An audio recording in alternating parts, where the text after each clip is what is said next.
Hey guys, what is up and welcome to a new episode of the Did You Know series. This episode will be featuring Malphite. A quick mention that I'll be doing an Ask Me Anything on the League of Legends subreddit right now. So if there's anything you've ever wanted to ask me, this is the place to go. I'll put a link to it in the description below. But let's get right into Malphite's abilities.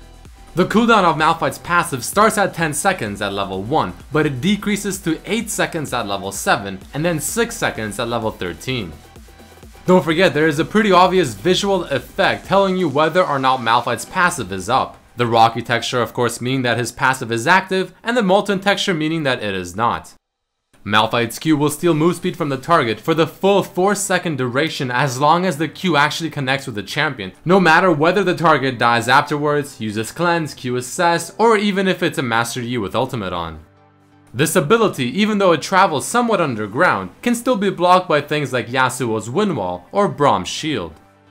Malphite's W activation has no cast time, meaning it will not interrupt any previous action.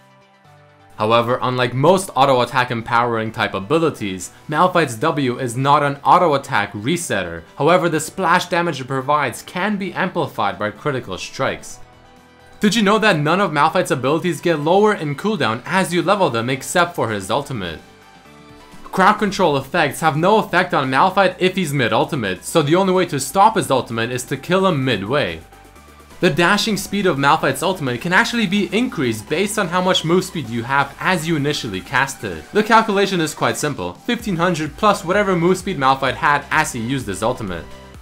Malphite's Q ability, his E, and his ultimate can all be blocked by Spell Shield.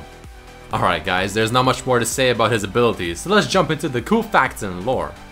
The designer of Malphite was Coronac, who also made many other champions, for instance Katarina, Akali, Udyr, Elise, Rammus, and so many more.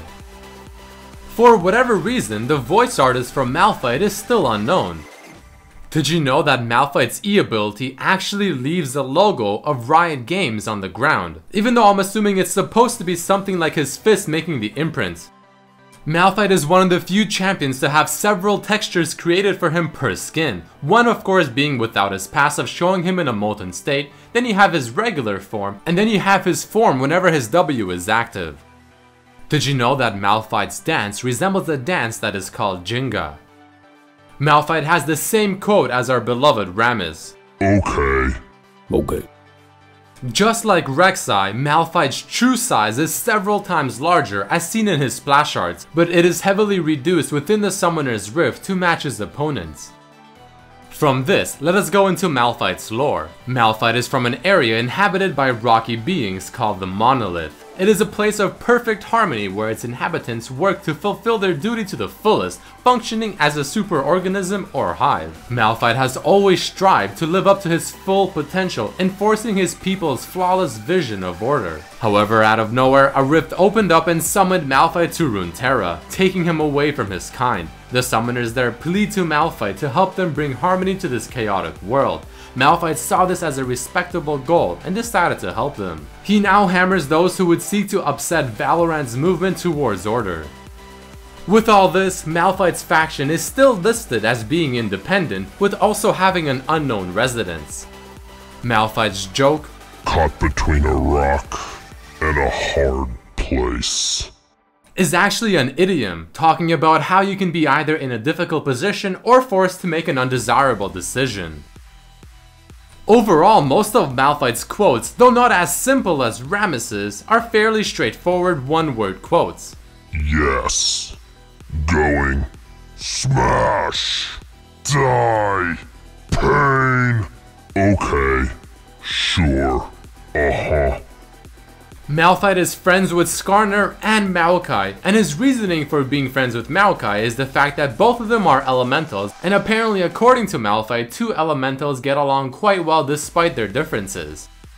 Obsidian Malphite could have been inspired by the Destroyers from the game Guild Wars. Marble Malphite may be related to the Nagrand Zone from World of Warcraft. Glacial Malphite not only shares this theme with Olaf, but could also refer to Ymir, who's a primeval figure in Norse mythology. Mecha Malphite could have been inspired by either Pacific Rim or Transformers. His backing animation in this skin has him transform into a drilling machine similar to the Labyrinth tank from Yu-Gi-Oh! It is possible that the Yordle Ziggs and Heimerdinger created Mecha Malphite, as they can be seen in the splash art. This mecha theme is shared with Kha'Zix and Aatrox, with Malphite being referred to as Prototype 06 by Heimer. Alright guys, that is it for this episode of Did You Know featuring Malphite. If you did enjoy, please don't forget to throw in a like, share it with your friends, come by my Reddit Ask Me Anything, and also check out the previous episodes of this series and my other videos as well. As always, hope you guys enjoyed it, hope to see you next time. Peace!